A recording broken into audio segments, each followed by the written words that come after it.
Chapter 14, Catalyst. The storm clouds over the city had cleared by morning, but the tension inside Anna Petrov's estate remained thick as ever.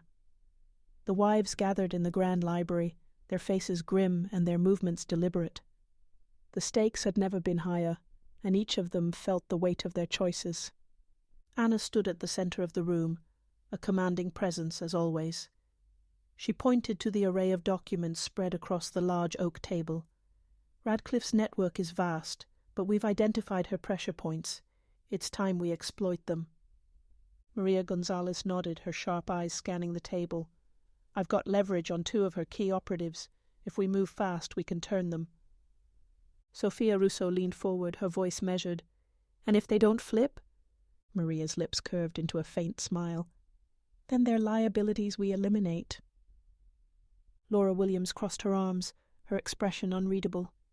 What about Stanton? He's still our best chance to disrupt her inner circle. Anna's gaze hardened. We move on Stanton tonight. He'll either cooperate or face the consequences. Maria's pressure. Later that afternoon, Maria sat in a sleek car parked outside a private club. Her target, a man named Victor Laskin, was one of Radcliffe's financial operatives.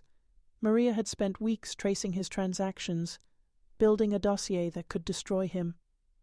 Victor emerged from the club, his tailored suit immaculate, but his steps hesitant. Maria stepped out of the car, her heels clicking against the pavement as she approached him. "Victor," she said, her tone calm but authoritative, "we need to talk." He froze, his eyes darting around. "I don't know who you are, but—" Maria cut him off, holding up a folder. "You're going to listen, because if you don't, the next person who sees this will be the prosecutor." Victor's face paled. He took the folder, his hands trembling as he flipped through its contents. Maria stepped closer, her voice low. "You've been loyal to Radcliffe, but she won't protect you when things fall apart. Work with us, and you'll survive this. Otherwise—" She let the silence hang, its weight more threatening than words. Victor nodded slowly, fear etched into his features. "What do you want me to do?" Sophia's interruption. Sophia stood in her gallery, her movements restless as she rearranged a display of her latest work. The man in the grey suit entered quietly, his presence immediately unsettling. "You're playing a dangerous game, Sophia," he said, his tone neutral. Sophia turned to face him, her eyes narrowing. "And you're still speaking in riddles. What do you want?" He handed her a slip of paper. "This is where Radcliffe will be tomorrow night. If you're serious about stopping her, you'll act." Sophia glanced at the address, her heart racing. "Why are you helping me?" The man's expression remained unreadable. "Let's just say I believe in balance, and right now she's tipped the scales too far." Before she could ask more, he disappeared into the shadows, leaving her with the information and a growing sense of dread. Laura's discovery. In her apartment, Laura sifted through surveillance footage and reports, her eyes scanning for anything that would give them an edge. One detail caught her attention.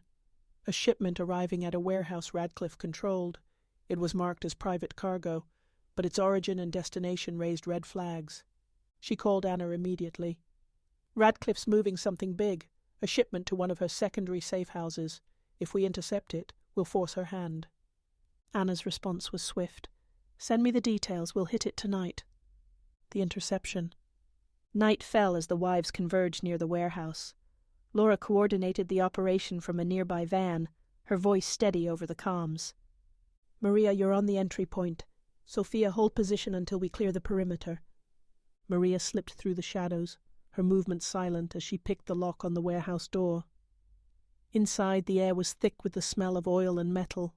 Crates were stacked high, and the sound of voices echoed from deeper within. "2 guards," Maria whispered into her earpiece. "I'll handle it."